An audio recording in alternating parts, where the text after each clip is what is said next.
आजचं हे नैमित्तिक कर्म आहे महाराज. कोणतं कर्म आहे? नैमित्तिक कर्मामध्ये दोन प्रकार आहेत. कोणतं? एक विहित आणि एक निषिद्ध. विहित कर्मामध्ये परत 4 कर्म आहेत. कोणते? नित्य, नैमित्तिक, काम्य आणि प्रायश्चित्त. त्या बाकीच्या कर्माचा विचार नाही मला इथं सांगायचा, पण आजचं जे कर्म आहे ते नैमित्तिक कर्म आहे. कोणतं आहे? ज्ञानोबारांनी सांगितलं. सोम सूर्यादि ग्रहणे येऊनी करवती पारवणे ही माता परम पितर मरणे अंकित जे दिवस. ज्या तिथीला आपले आई आणि वडील जाते त्या तिथीला महाराज हे आजचं हे आपलं नैमित्तिक कर्म असतं. त्या तिथीला आपण जे काही करू त्यांच्या निमित्ताने करत असतो. म्हणून आजचं हे कोणतं कर्म आहे? निमित्त कर्म. आणि शास्त्र असं सांगतं महाराज, तुम्हाला पुत्र म्हणून घेण्याचा अधिकार आहे. कधी अधिकार आहे? तुम्ही इथं आल्यानंतर, म्हणजे जन्माला आल्यानंतर आई वडिलांची आज्ञा मानणे असताना, ते जिवंत असताना त्यांना सांभाळणे, त्यांची आज्ञा पाळणे. एक पुत्राची 3 कर्तव्य ऐका. कोणते कोणते? आई वडील आहेत तोपर्यंत सांभाळायचं, त्याला त्यांचा शब्द ना शब्द मानायचा. चांगलं सांगत असले तर, नाही तर मग राज्यमाता निंदू भरते केली. आई चुकीचं बोलली तर भरताना मातेला बाजूला सारलं महाराज. तसली असेल आई बाप, माय बाप तरी सरपीन का बोका, तसले असल्यावर नाही, तसले सगळेच नसतेत महाराज. पण ऐका, मुलाचं कर्तव्य जोपर्यंत आई वडील आहेत तोपर्यंत त्यांची सेवा करा, त्यांची आज्ञा पाळा. 1. 2 नंबर, ती गेल्यानंतर त्यांच्या जाण्याच्या त्या तिथीला त्यांच्या प्रित्यर्थ अन्नदान करा. पंचक्रोशी जेव घाला, अन्नदान करा. 2. आणि 3, कधी तीर्थयात्रेला गेलात तर गयेला जाऊन त्यांच्या प्रित्यर्थ पिंड तर्पण विधी करा. हे 3 पुत्र, एक कर्तव्य पुत्राचे आहे, त्यालाच पुत्र म्हणून घेण्याचा अधिकार आहे. विठाला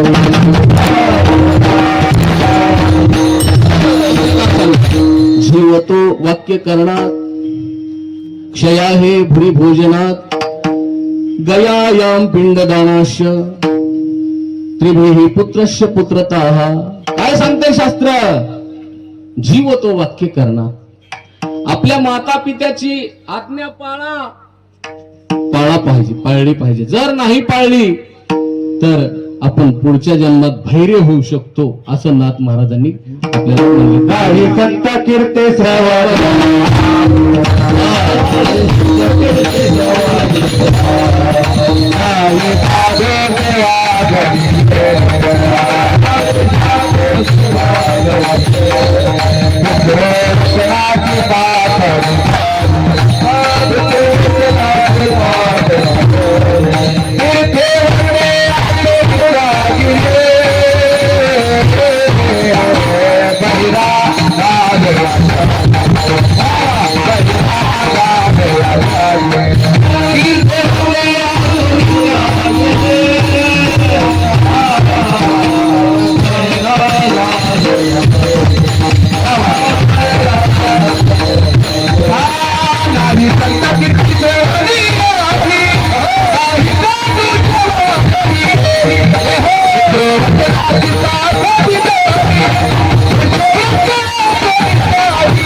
नाही संत कीर्ती श्रवणी आली, नाही साधू सेवा घडी येली, पितृवचनाशी पाठ दिधली.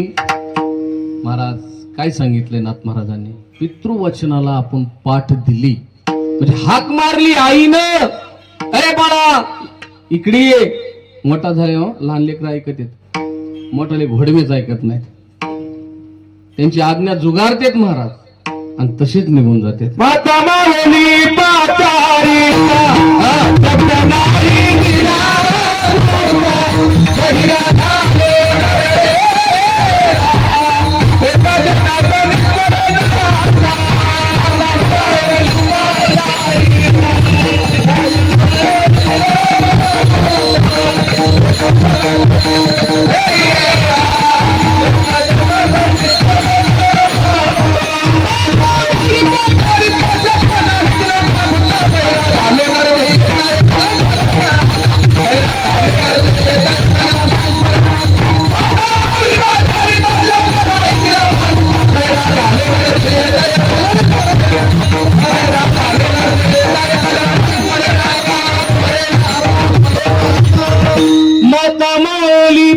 चारिता शब्द नाही दिला मागुता बहिरा झालो नरदेही येता एका जनार्दनी स्मरणाता बहिरा झालो या जगी कधी आईनं हाक मारली पोरानं वापस बोलला नाही तसा निघून गेला वडिलांनी हाक मारली बोलला नाही निघून गेला बहिरे होता दुसरं शास्त्र कायला सांगायचं अवघड होय हे सोपं सांगायला तुम्हाला हे ऐका हे सोपं आहे आई वडिलांची आज्ञा पाळा हयात असताना सांभाळा त्यांची आज्ञा पाळा हे पुत्राचं कर्तव्य आहे त्यालाच पुत्र म्हणून घेण्याचा अधिकार आहे नंबर 2 क्षया हे भुरी भोजना ते गेल्यानंतर त्यांच्या प्रित्यर्थ त्यांच्या श्राद्धाच्या दिवशी पंचकृषी जेव घाला शास्त्राने सांगितलं आपल्यात जर ताकद असेल पैसा माल सगळं असेल नाही घालता आलं गाव जेवण घाला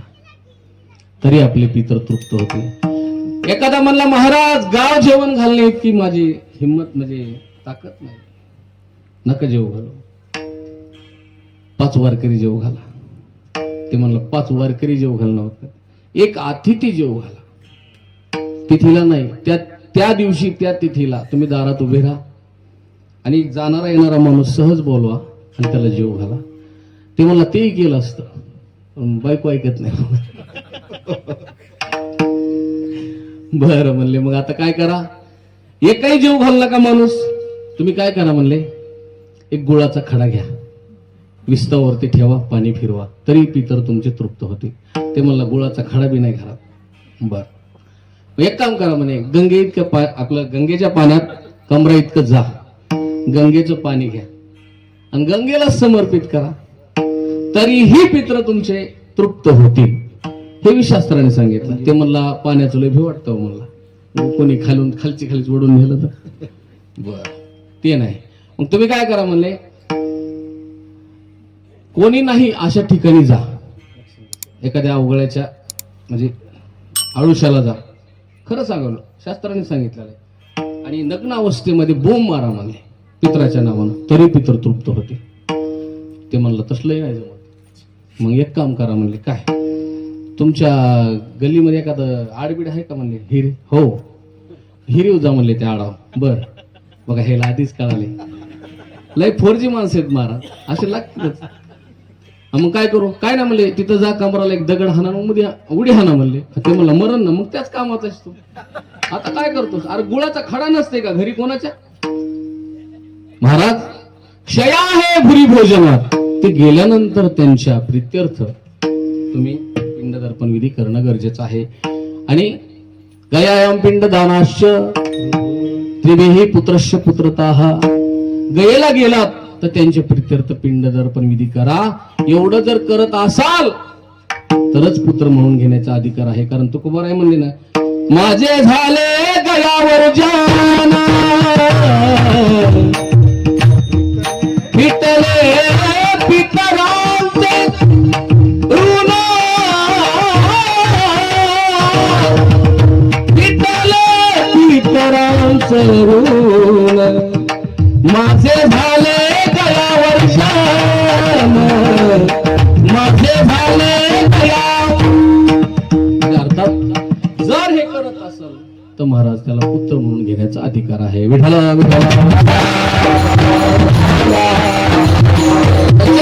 व्यक्ती इथं आल्यानंतर इथून जावं लागतं हा मृत्यू लोकाचा नियम आहे कोणी येऊ द्या जन्माला महाराज येथ नाही उरो आले अवतार एरते पामर जीव किती तुम्ही आम्ही काय महाराज किस पेड की पत्ती म्हणजे म्हणल्या म्हणे देवादिकाला राहता आलेले रामाला राहता आलं नाही कृष्णाला राहता आलं नाही महाराज कृष्णाला 11 वर्ष काहीतरी गोकुळात राहता आलं राहायची इच्छा होती पण राहता आलं नाही पुढे बहुत करणे आहे म्हणून परमात्मा निघून गेले प्रभू रामचंद्र निघून गेले इथं अवतारी कालना राहता आलं नाही पुढचं कशाला बोलून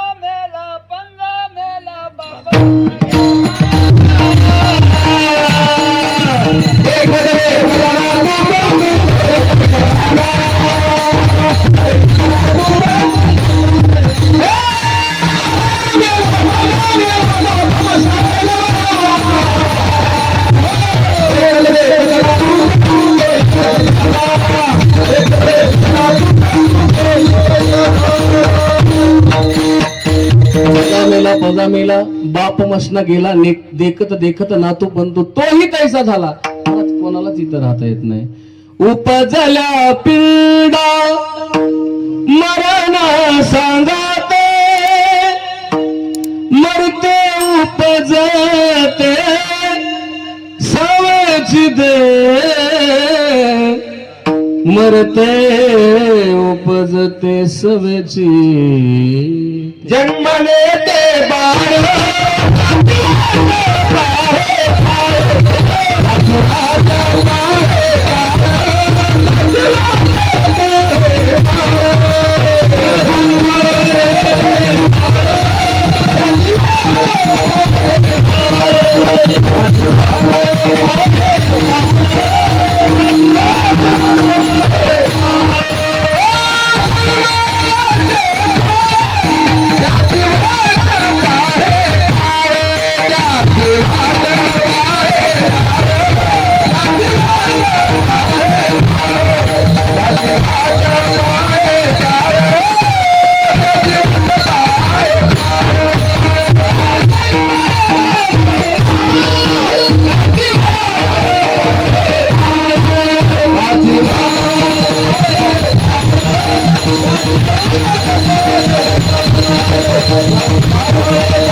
इथं आल्यानंतर का या लोकांचं नाव आहे मृत्यू लोक. इथं आल्यानंतर जावं लागतंय महाराज. देह मृत्यूचे बातुके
मृत्यू सेना चुके भातुके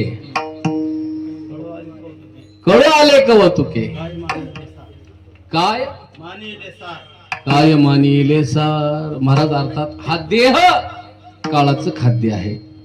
म्हणजे हा जाणार आहे हे निश्चित आहे. भल्या भल्याला जावं लागलंय इथं राहता आलं नाही.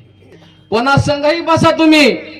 अहो इंद्र काय देवेंद्र आणि नरेंद्र द्या सोडून इंद्रासोबत बसा महाराज तुम्ही. तरी तक्षकाला जावं लागलं होतं.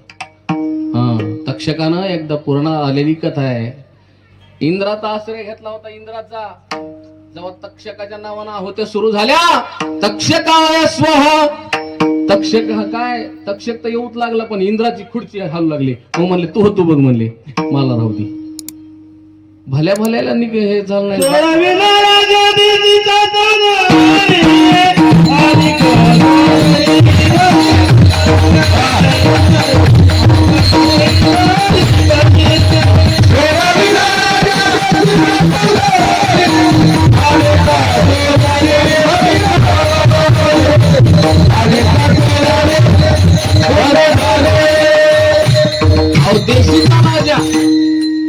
किती तुमचे सोयरे असू द्या मोठमोठे याच्यातून तुम्हाला कोणीच सोडत नाही. अंतकाळी कोणी नाही बा सांगती साधूचे संगती हारी जोडे. काय म्हणले नाथ महाराज अंतकाळाला कोणी नाही संग. कोणीच सोडवत नाही महाराज. तिथं काहीच चालत नाही. किती तुमची सत्ता संपत्ती काही असू द्या, तिथं हे चालत नाही. तुकोबा